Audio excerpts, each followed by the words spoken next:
Fiverr, and it's good to be back. I am going to talk to you for a little bit about Dungeons and Dragons and where to draw the line. A lot of people say that no D&D is better than bad D&D, but nobody really tells you how to leave a group or why to leave a group.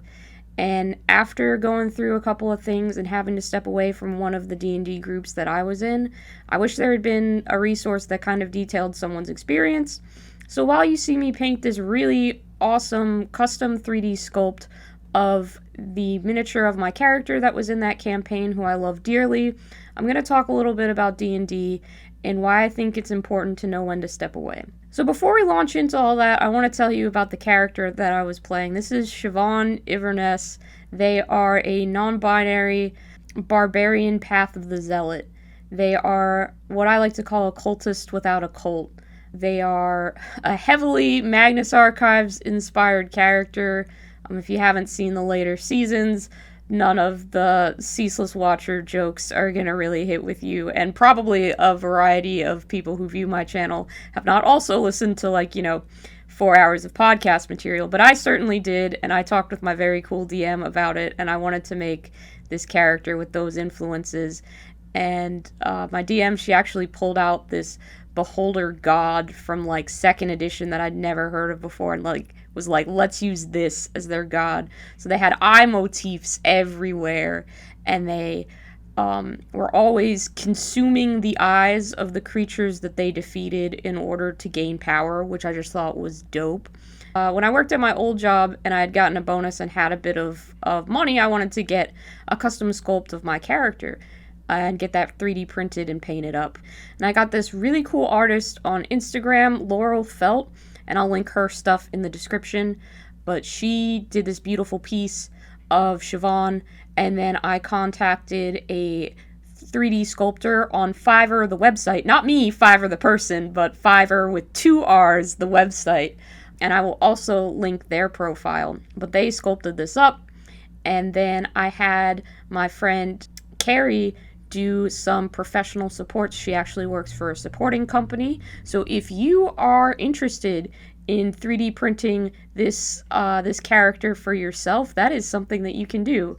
If you support me on Patreon, like some of the other 11 really, really cool people who have decided to do so, even at just the $1 tier, you get access to this STL file, and it will be up there. And you can print and paint this if you want. So anyway, all of that kind of out of the way, this is Siobhan, and they essentially woke up on a boat and were missing their memories and couldn't remember who they were. All they remembered was waking up in this cave full of eyes, and so they took that to be their new god, kind of having resurrected them. And so they ate the eyes of everything they destroyed in order to give reverence. And this was the first non-binary character I've ever made intentionally, so that was really cool. And I had a lot of fun with this character specifically. I loved that they were weird. I loved that they were strange. My DM made me feel really important because at one point we defeated this Night Stalker, and I wanted to keep its horn. And I didn't know why, it wasn't supposed to be important. I just thought it looked cool. And then later, when we were in a kind of a battle that we had wandered into that our characters were not strong enough for, we ended up being able to open a portal to the Shadowfell, which our DM had already created and already had intentionally. And the way that was done was by stabbing the big bad with this Night Stalker horn. So that was really cool. Shadowfell world, which was full of strange creatures and stuff that I just love, because as much as you see the candy and the pastel on this channel, I also really love anything that's kind of weird and feels like you're in a twisted version of Labyrinth or Dark Crystal or anything like that. I'm a big fan. But the other players in my group, one of them I had known for a while, and we had talked about this before because I had DM'd campaigns for her. I have issues with people yelling at me in person. I have anxiety, and that's not always easy to take. So especially in D&D, which is supposed to be for fun, I've talked to her about not yelling at me and not cursing at me even if we're like in the heat of battle or something. And that had happened a couple times in this campaign. No matter how many times I bring it up, that always seems to happen. But I tried to just shake it off, I was having a fun time playing my character, and I just wanted to enjoy that, and I was invested in the story, and the DM was doing a really good job, and I knew that she had put a lot of work into the campaign. But by and by, as the campaign went on, our players would spend a really long time discussing everything because they were afraid and they didn't want their characters to die. And that's a part of D&D that personally I think you have to just kind of accept going in, that there's always a chance your character could die. And it's cool to want to have them live. It's not worth it to charge into certain death situations that your DM is clearly trying to help you avoid so that everybody doesn't die. But there were times when 2 hours of a campaign session would just be people standing around talking about what to do. And I get bored. I wanted to play D&D. I didn't want to have debate club. It wasn't even, for the most part, in character debate about what to do or where to go. It was just people sitting around the table and talking about it. And I would advocate for, choosing a direction and moving forward so we could play some D&D, because that's what I wanted to do. But those suggestions started to get ignored more and more. And then it wasn't just things that I said out of character, but my character would suggest something and it would also get ignored. Or we'd make up our minds to do something at the end of a session, and then in the week in between a session, the players would have talked out of character and then changed their minds about what to do. And for some reason, I never seemed to be included in the new decisions. It felt weird. And this wasn't everybody. There were definitely people in the group who I, messaged in between sessions and stuff like that. By and by, it felt like none of what I said was being listened to, and people were getting irritated. But really, all of that aside, the important part was that I wasn't having fun anymore, and D&D is supposed to be fun. That's really what it boils down to. I was kind of dreading going to the sessions because it felt like I could sit there and not say anything and just, be another body in a fight, and it didn't really matter too much what direction I wanted things to go or had an influence on decision making. I was just kind of there. I know that doesn't sound like the worst thing to happen in a D&D campaign. People certainly have horror stories, and there's a lot out there that's worse than being yelled at or having some indecisive people that you play with. But it just made me feel like I wasn't visible. I wasn't a part of the collective story that we were supposed to be telling. I had worked really hard on this character. I had had fun making up stuff. I knew that I was never going to get a DM who had also listened to this podcast, would personify this cool beholder god in the way that I wanted to. So I kept kind of convincing myself that was worth it, that I could just hang in there and see how things resolved, because, I wanted to know how the story ends. But other stuff happened in my life, and it was getting tougher and tougher just to show up for D&D in general, and then to show up and not be listened to was pretty rough. My DM was really nice and understanding, but I kept complaining about it to some friends of mine, and my friend Mark was like, hey, just come play D&D with me and my friends, because you're having a bad time. And I gotta admit to you, I didn't want to join another campaign. I was like, I'm barely showing up for the one that I'm in. But I bit the bullet, and I did it, and I made a new character, and I sat down with a bunch of people that I didn't know and played a first session of D&D. And it's like that scene in The Wizard of Oz where it goes from sepia tone to color. I was like, oh yeah, oh right, that's what D&D is supposed to be like. It's supposed to be fun. We were cracking jokes, we were laughing, no one yelled at me, and we had a bunch of fun. We made decisions relatively quickly. We moved through sections of a campaign. We all had weird characters, and I was friends with everybody around the table by the end of it. One of them even reached out and told me that he liked how I played D&D, which I'd never heard anybody say before. So that was really cool.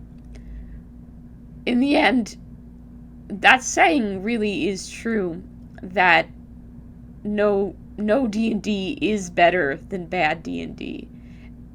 And it's hard to recognize how it deteriorates over time, that something that was fun and exciting has become something that you dread. But it's good to know that it can be fun and exciting again, that you can pick it right back up if you find the right people. It's still the same game. It is still out there waiting for you, and there are people who are going to listen to your opinions. There are people who will make you feel seen out there. And there are people who like how you play D&D and the characters that you make up. And how to walk away is easy.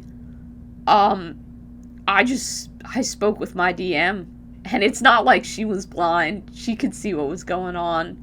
She tried to have a few discussions, tried to fix a few things, but sometimes it just doesn't work. And in the end, when I asked her if I could just leave, but I wanted to know how Siobhan's story would wrap up, she told me. She told me how everything was gonna come together. She told me how it all ends. Siobhan had woken up on that ship and remembered that beholder god, because they were born from a beholder's dream. They were adopted by parents in the Shadowfell. She let the Shadowfell, the part that I liked because it was weird and kind of creepy, she let that be where they were from because she knew I liked that part of the campaign. They had found out throughout the campaign that something that they did had caused their adoptive moms to fuse together into some kind of horrible entity, which is cool as hell, and they were trying to reverse that and get back their family. I don't know how it would have actually wrapped up. I didn't get to make the actual choices and roll the dice to see where it would have ended up. My DM knows about all the stuff that I've been going through. I think more than I even realized at the time, what I wanted was for this character who was having a tough time with their family to have a good ending. I know I'm not the odd one out for having not always seen eye to eye with the people who I happen to have some shared blood with. My DM did tell me how it ends, though. And she let it be that Siobhan is able to reverse the curse, get their moms back, and live in the Shadowfell, in their childhood home, to just be peaceful in this strange world. She let them have a family. Their family is 2 moms and a hut on chicken feet and a 3-eyed Azmar Path of the Zealot barbarian and the undead owlbear Buttercup that Siobhan adopted along the way. Right now, my family is a house with a carpet that looks like a bunch of skinned Furbies sewn together, a black and white cat named after a pirate, a cat the color of bread who tries to steal my tacos, and a miniature painter trying their best. So how do you walk away from a D&D group? It's really simple. You just say, I'm not having fun anymore. I hope you guys enjoy the rest of your game. And then you find friends or a new group or yourself. You settle down. And you can make up the end of the story if you want to.